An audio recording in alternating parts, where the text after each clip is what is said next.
In the sky, a crow flew freely, its wings stretching wide as the wind gently carried it. But the crow felt uneasy, for high above, an eagle was chasing it. The crow flew faster, trying to escape, but the eagle was swift. Finally, the crow spotted a peaceful monk sitting under a tree, deep in meditation. The crow landed nearby, tired and scared, and said, "How happy you must be. You are not chased by anyone. You sit here in peace, calm and safe. If I could be like you, I would be free from fear and worry." The monk opened his eyes and smiled kindly, but he said nothing, leaving the crow to wonder what true happiness really meant. The crow, curious about the monk's peaceful life, followed him as he walked toward a village in search of food. The monk entered a small house, where a family welcomed him with warmth and shared their meal. The crow watched from a distance, amazed at how easily the monk was given food. Afterward, the crow asked the monk, "How happy you must be. You don't need to search for food like I do. People give you what you need. I wish I could live like you, without hunger or fear." The monk smiled again and said, "You see, even the farmer, who grows his food, might wish he were someone else." With these words, the monk continued his way, leaving the crow deep in thought.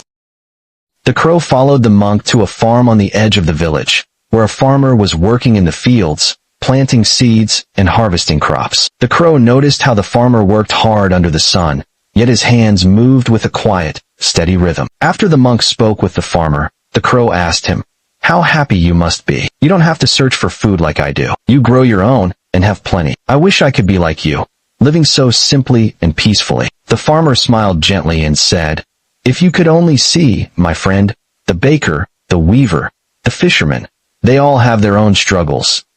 The farmer, pausing for a moment, continued, "I work hard every day, but sometimes I wonder what it would be like to be the baker, to have fresh bread to share every morning, or to be the weaver, creating beautiful cloth. I sometimes wish I could be the fisherman, catching fish without worry." The crow listened carefully, surprised to hear that the farmer, who seemed so content, also wished for another life. As the monk left the farm, he gently placed his hand on the farmer's shoulder and said, "The weaver may envy the fisherman. The fisherman may envy the merchant. Everyone has something they wish they had." With those words, the crow saw that the cycle of wanting more was endless. The crow, now more confused, followed the monk as he visited more people in the village. Each person seemed happy with their life, but as they spoke, they shared how they envied someone else. The baker wished he could be the fisherman, the weaver wanted to be the baker, and the fisherman dreamed of a life like the merchants. The crow began to see that happiness wasn't about escaping problems or comparing lives. It was about accepting what you have and finding peace in it. It wasn't the monk's life the crow envied, but the peace he had found in accepting his own.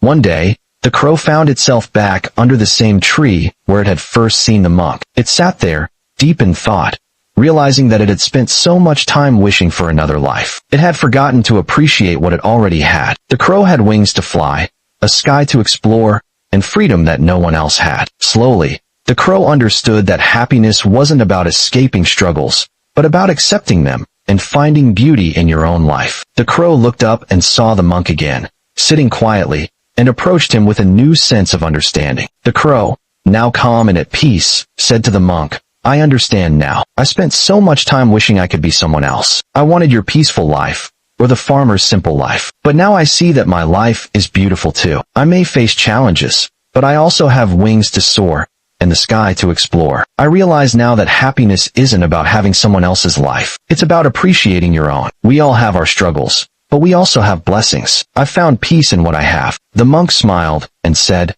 "True happiness comes when we stop comparing and start being grateful for what we have." With that, the crow took off into the sky, no longer chasing anything, but flying freely, content with its own life.